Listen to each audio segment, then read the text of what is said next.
David, anteriormente quedó establecido objetivamente que es un hecho histórico el de la resurrección de Jesús y que es relevante para nuestras vidas. Hemos visto que la Biblia enseña acerca de la resurrección de Jesús y, entre otras cosas, declara que hay vida más allá de la muerte, algo que todos nos hemos preguntado alguna vez. Y además hay esperanza para los cristianos, aquellos que depositan su confianza en ese Jesús resucitado. Sus pecados son perdonados, tienen paz con Dios, tienen un gozo duradero, tienen vida eterna. Esto nos lleva irremediablemente a hacernos otra serie de preguntas como ¿qué es la fe y cómo llegamos a ser cristianos? David, si te parece, vamos a considerar por qué deberíamos responder a Jesús y con qué deberíamos responderle. Muy bien. Mira, a lo largo de esta serie de conversaciones hemos considerado el trasfondo histórico del cristianismo. Hemos considerado la persona de Jesús, su muerte, su resurrección y también el hecho de que hay una barrera entre nosotros y Dios por causa de nuestro pecado. Esta última parte es algo de lo que todos nosotros somos muy conscientes, porque si somos honrados con nosotros mismos, sabemos que hay muchas cosas malas que hemos hecho y muchas cosas buenas que hemos dejado de hacer. Muchas personas que piensan seriamente en estas cosas se dan cuenta de que están en una posición terrible, porque no pueden hacer nada por sí mismas para rectificar esa relación rota con Dios. De hecho, hay un incidente en la Biblia que describe a unas personas precisamente en esta condición. Lo encontramos en Hechos capítulo 2. Para que te hagas una idea del contexto, el apóstol Pedro ha estado hablando a la gente acerca de Dios, acerca de Jesús. Y muy concretamente les ha estado hablando de su muerte y resurrección y también de los muchos pecados de ellos, ¿no? Y mientras estas personas escuchaban, sintieron cosas muy profundas, se inquietaron mucho en sus corazones. Así que eso les llevó a clamar y a preguntar al apóstol. Y fíjate lo que dijeron.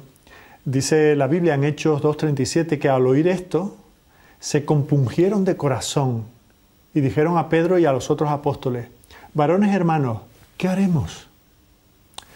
Aquellas personas sabían que le habían fallado a Dios, que por lo tanto eran culpables. Pero aunque anhelaban arreglar esta situación, no sabían cómo hacerlo. Y por eso esa importante pregunta, ¿qué haremos? ¿De qué manera tenemos que responder a Dios? Sí, la respuesta que Jesús daría a esa pregunta es que necesitamos ponernos a bien con Dios. Y para hacer eso tenemos que recordar una serie de cosas. Jesús es el Señor y nosotros debemos comenzar a seguirle como nuestro Señor. Esto significa que no solamente tenemos que escuchar su mensaje, sino también tenemos que hacer lo que Él nos dice. Entonces, solo necesito que me digas qué es la primera cosa que tenemos que hacer. Mira, nuestra primera respuesta a todo eso que Jesús ha hecho debe ser el arrepentimiento. Desde el principio mismo de su ministerio, Jesús le decía a las personas que necesitaban arrepentirse. Por ejemplo, si vamos al primero de los evangelios, el de Mateo, en el capítulo 4, el versículo 17, se nos dice que desde entonces comenzó Jesús a predicar y a decir: arrepentíos, porque el reino de los cielos se ha acercado.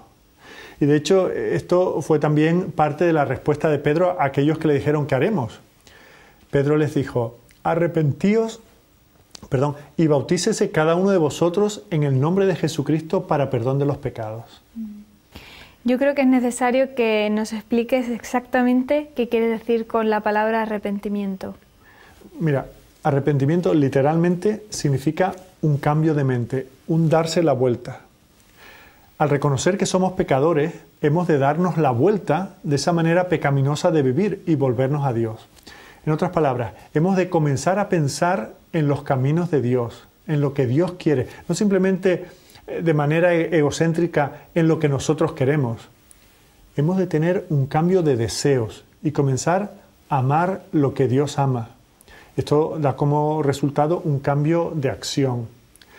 El arrepentimiento incluye pedir perdón a Dios por nuestros pecados, pero es más que eso. En realidad significa abandonar nuestro modo de vida pecaminoso y querer vivir como Dios nos indica en la Biblia. Esto nos lleva a un estilo de vida diferente, un estilo de vida cristiano.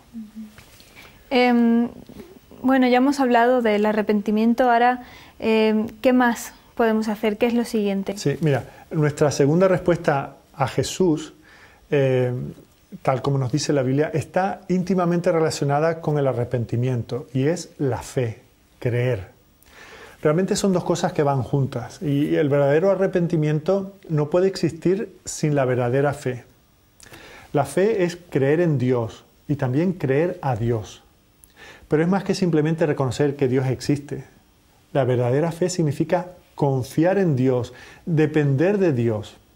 Mira, en una de las cartas del Nuevo Testamento, en la que se llama la carta a los Hebreos, en el capítulo 11 y el versículo 6, leemos lo siguiente. Dice allí, pero sin fe es imposible agradar a Dios, porque es necesario que el que se acerca a Dios crea que le hay y que es galardonador de los que le buscan. Y la fe también significa confiar en quién es Jesús. En particular es confiar en lo que Jesús logró en la cruz cuando murió por los pecados de otros.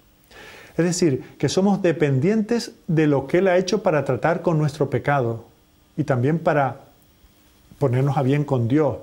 De tal manera que ya no confiamos en nuestros débiles esfuerzos, cualquiera que estos sean. Mira, en una ocasión cuando Pablo y Silas estaban en la prisión, en una ciudad en Filipos, estaban en prisión por haber hablado a la gente acerca de Jesús. Bueno, pues el carcelero de la prisión también preguntó qué tenía que hacer para ser perdonado por Dios. Sus palabras fueron, ¿qué he de hacer para ser salvo? Y la respuesta que recibió, que la puedes leer en Hechos capítulo 16, versículo 31, fue, cree en el Señor Jesucristo y serás salvo. Así que estas dos cosas, arrepentirse y creer, son absolutamente necesarias. Cuando pensamos en todo lo que Dios ha hecho por nosotros al crearnos, al crear este mundo tan hermoso para que vivamos en Él, cuando pensamos en todo lo que ha llevado a cabo por medio del Señor Jesucristo, la única respuesta adecuada es que debemos amarlo. Hasta que no comenzamos a hacer esto, la Biblia nos dice que estamos bajo el juicio de Dios. De nuevo tengo que citar al apóstol Pablo, que al escribir a los creyentes en la ciudad de Éfeso, describió la condición espiritual de aquella gente antes de que fueran seguidores de Jesús. Y esto lo encontramos en Efesios capítulo 2, versículo 3. Fíjate lo que dice. Dice que éramos por naturaleza hijos de ira lo mismo que los demás. En otras palabras, éramos el objeto de la ira de Dios. Esta es la razón por la que necesitamos volvernos a Dios en arrepentimiento y poner nuestra fe en el Señor Jesucristo, de tal manera que podamos ser librados de ese juicio que Él va a traer sobre los hombres y recibir, por el contrario, la nueva vida y la paz y el gozo y la libertad del pecado que Dios ofrece.